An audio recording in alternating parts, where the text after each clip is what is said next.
मैं पंडित विजेंदु सारस्वत अनंत हरि गोविंद चैनल में आपका स्वागत करता हूँ। हिंदू राष्ट्र विजेता।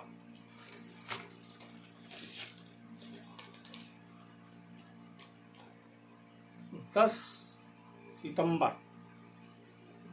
दिन शनिवार से 25 सितंबर दिन रविवार तक पितृपक्ष का कालखंड है। माने 10 सितंबर दिन शनिवार से पितृपक्ष प्रारंभ होगा।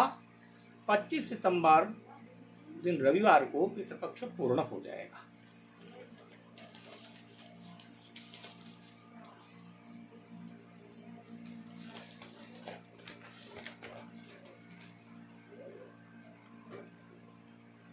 इसको महालय, पितृपक्ष, कनागत आदि अनेक नामों से पुकारा जाता है। आम जन की भाषा में से गर्भीय दोष भी कहते हैं।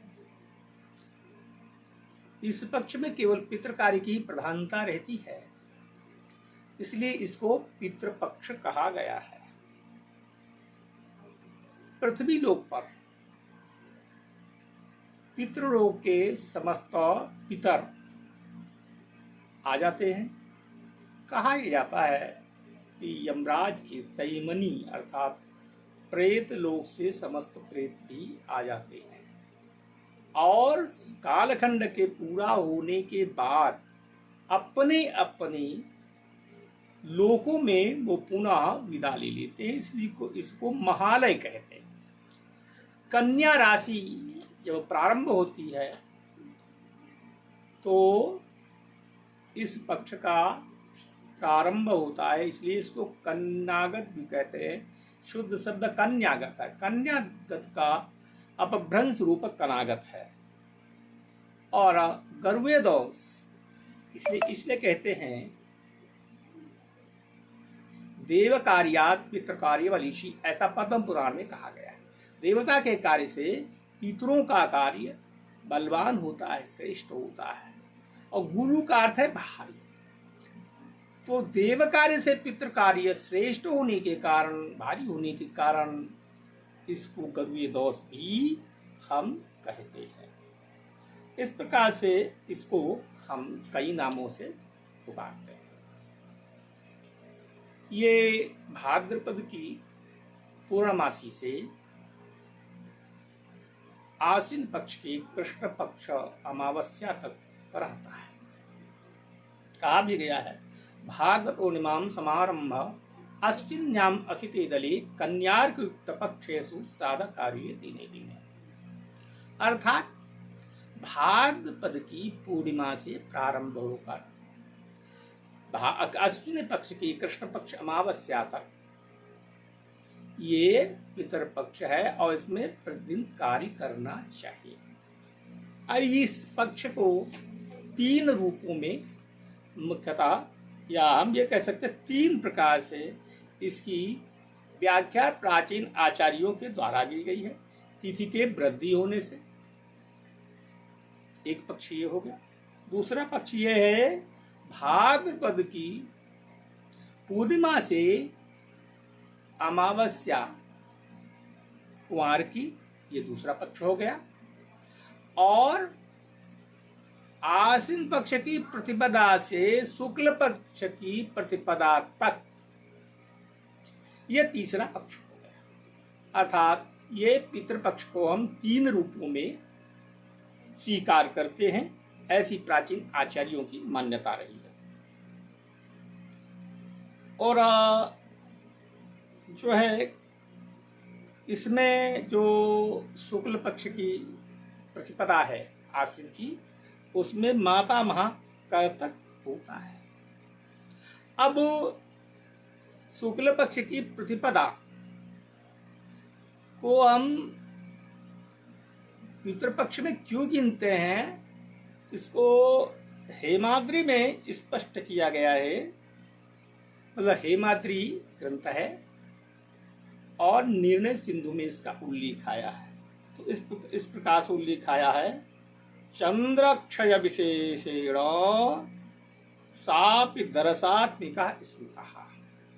अर्थात अमावस्या तिथि होने से, चंद्रमा के क्षीण होने से वो अमावस्या में प्रतिपदा गिनी जाती है। इस प्रकार से हमारा ये एक सिद्धांत है। तो 3 प्रकार से पितृपक्ष को व्याख्यायित करने का प्रचलन है, ये मैंने आपको बताया। अब श्राद्ध किस कालखंड में किया जाए, क्योंकि काल का सबसे बड़ा महत्व होता है। काल के गुजर जाने पर कुछ भी सफल नहीं होता। तो श्राद्ध में कुतुब मुहूर्त को बहुत ही श्रेष्ठ माना गया है। इसके विषय में निर्णय सिंधु में कहा गया है,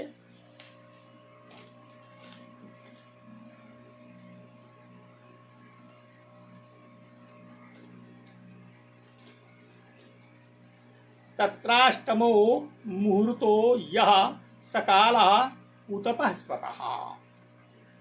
दिन में 15 मुहूर्त होते हैं, रात में 15 मुहूर्त होते हैं, कुल 30 मुहूर्त होते हैं। प्रत्येक मुहूर्त 2 घड़ी अर्थात 48 मिनट का होता है। तो दिन का जो 8वां मुहूर्त है वो कुतप माना गया है। और ए में कुतप मुहूर्त, कुंताप सूक्त, नेपाली कंबल और दौहित्र का भोजन, ये चीजें इस श्राद्ध कर्म में बड़ी ही आवश्यक मानी गई है। अब इन 16 दिनों में कुतप मुहूर्त कब से कब तक का है, इसका मैं आपको विवरण दे रहा हूं। पूर्णिमा को कुतप मुहूर्त 11:46 से 12:31 तक है। प्रतिपदा को 11:10 से 11:48 तक है। द्वितीया को 11:39 से 12:30 तक है। और तृतीया को 11:39 से 12:30 तक है।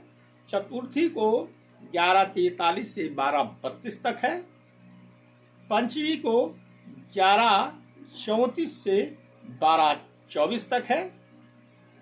और छठ को 11:45 से 12:35 तक है। सप्तमी को 11:46 से 12:36 तक है। अष्टमी को 11:46 से 12:36 तक है। नवमी को 11:39 से 12:28 तक है। दसवीं को 11:47 से 12:36 तक है। एकादशी को 11:41 से 12:30 तक है। द्वादशी को 11:39 से 12:23 तक है। त्रयोदशी को 11:43 से 12:31 तक है। चतुर्दशी को 11:43 से 12:31 तक है। और अमावस्या को 11:54 से 12:02 तक है। इस प्रकार से मैंने आपको ये कुतप मुहूर्तों का कालखंड बताया। इस समय में अगर आप श्राद्ध कर सके तो बहुत ही बढ़िया माना गया है और श्रेष्ठ कहा गया है।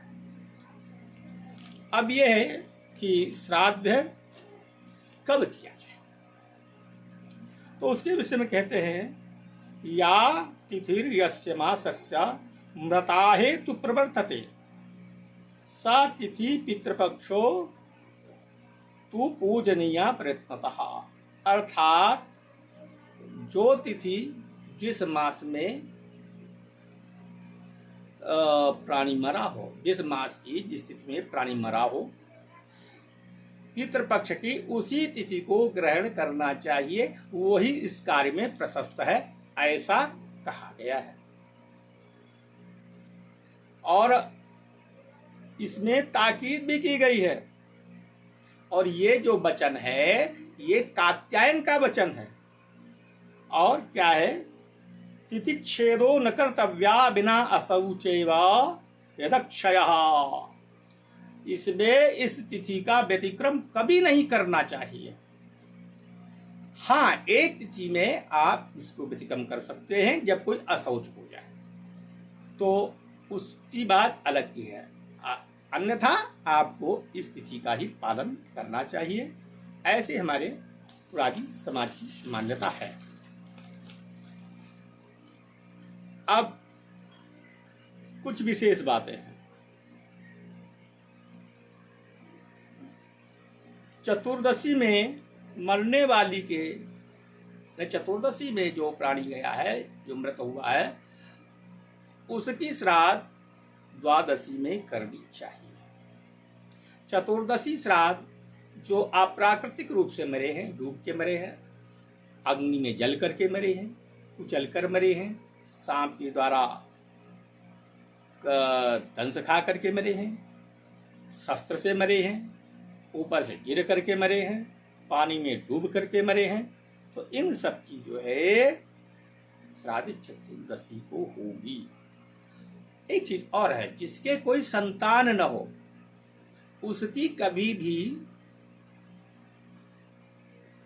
पितृपक्ष में त्रयोदशी को श्राद्ध नहीं करना चाहिए, अन्यथा श्राद्ध कर्ता के सामने वंश क्षय या संतति कष्ट का जो है दिन देखना पड़ सकता है। और यदि गजछाया श्राद्ध है तो इसका सिर पर प्रतिबंध नहीं रहेगा। अगर गजछाया योग श्राद्ध में मिल रहा है तो इसमें ये त्रयोदशी वाला प्रतिबंध नहीं रहेगा। ऐसा वामन पुराण में कहा गया है, जिसका कि समर्थन निर्णय सिंधु में किया गया है। दूसरी चीज, छाया श्राद्ध और मघा श्राद्ध, इसका शास्त्र में बहुत से गुणगान किया गया है। अब आता है कि किन नक्षत्रों में क्या किया जाए, ये काम्य श्राद्ध इसको बोलते हैं। कृतिका नक्षत्र में किया गया श्राद्ध चिंता और रोग को दूर करता है। अर्थात यदि कृतिका नक्षत्र में श्राद्ध करें, चिंता का विनाश होगा, रोग नष्ट होगा। पुत्र की कामना से जो श्राद्ध होता है वो रोहिणी नक्षत्र में किया जाए तो आपकी कामना पूर्ण होगी। तेज की कामना रखने वाले व्यक्ति को मृगशिरा नक्षत्र में श्राद्ध करनी चाहिए। धन की इच्छा रखने वाले को पुनर्वसु नक्षत्र में करना चाहिए। पुष्टि की इच्छा रखने वाले को पुष्य नक्षत्र में करना चाहिए। और अश्लेषा नक्षत्र में जो श्राद्ध करता है उसको धीर गंभीर पुत्र की प्राप्ति होती है। मघा नक्षत्र में पिंड देने वाला जो है कुटुंबियों में श्रेष्ठ माना जाता है। पुत्रा फाल्गुनी में उत्तम संतान को प्राप्त करता है। हस्त नक्षत्र में जो श्राद्ध करता है उसको अभीष्ट फल प्राप्त होता है। चित्रा नक्षत्र में जो श्राद्ध करता है उसको रूपवान पुत्र प्राप्त होता है। अनुराधा नक्षत्र में जो श्राद्ध करता है उसको दूसरे जन्म में मंडल का शासन प्राप्त होता है, अर्थात वो शासक बनता है। ज्येष्ठा नक्षत्र में श्राद्ध करने से वो समृद्धशाली होता है। मूल नक्षत्र में श्राद्ध करने से उसे आरोग्यता प्राप्त होती है। पूर्वाखाड़ा नक्षत्र में उत्तम यश और उत्तराखाड़ा नक्षत्र में श्राद्ध करने से वो जो है शोक रहित होता है। ये सारी चीजें आपको महाभारत में बताई गई हैं। अनुशासन पर्व अध्याय 88 ये इसमें आपका ये कहा गया है। ये मुख्य चीजें हैं और इनको ध्यान रखना चाहिए। अब आता है कि श्राद्ध में कौन चीजें उत्तम मानी गई। तो घी या घी से बने हुए पकवान, दही, खीर, तिल, शहद, जौ। वस्त्रों में शीत वस्त्र, नेपाली कंबल, शीतासन, ये सारी चीजें जो है श्रेष्ठ मानी गई हैं श्राद्ध के। निषिद्ध वस्तुएं अन्न में जो है कोदव है, चना है, साग में बैंगन है, गोभी है, गाजर है, फूलों में लाल पुष्प है, काला वस्त्र है, आसन काला है और छाता को छोड़कर, छाता अगर काला है तो चल जाएगा, यदि बरा सके तो आप बराए कि छाता न दिया जाए। इस प्रकार से मैंने आपको निषिद्ध चीजें बताई, प्रशस्त चीजें बताई, कालखंड बताया, किसकी कब शादी करनी चाहिए, पितृपक्ष क्यों कहा जाता है, क्या कारण है, ये सारी चीजों के विषय में हमने आपको बताया। श्राद्ध में तर्पण करना चाहिए, तर्पण मुख्य अंग है, बिना तर्पण के श्राद्ध अपूर्ण माना जाता है। पंचबलि देनी चाहिए, माने आप गाय की बलि दें, कौवा को बलि दें, कुत्तों को बलि दें, दैव बलि दें और सर्वभौतिक बलि दें, माने सभी प्राणियों को बलि दें। इस प्रकार से सबका सब भाग पहुंचा दें और श्राद्ध को करें, बड़े प्रसन्न मन से करें। पितर हो प्रसन्न होकर अनेक प्रकार की बाधाओं को दूर करते हैं, सुख और समृद्धि देते हैं, आपको आशीर्वाद देते हैं। भगवान करे आपका रास्ता कल्याणमय हो, मंगलमय हो। इन्हीं सद्भावनाओं के साथ मैं आपसे विदा की अनुमति चाहता हूँ। हिंदू राष्ट्र विजेता।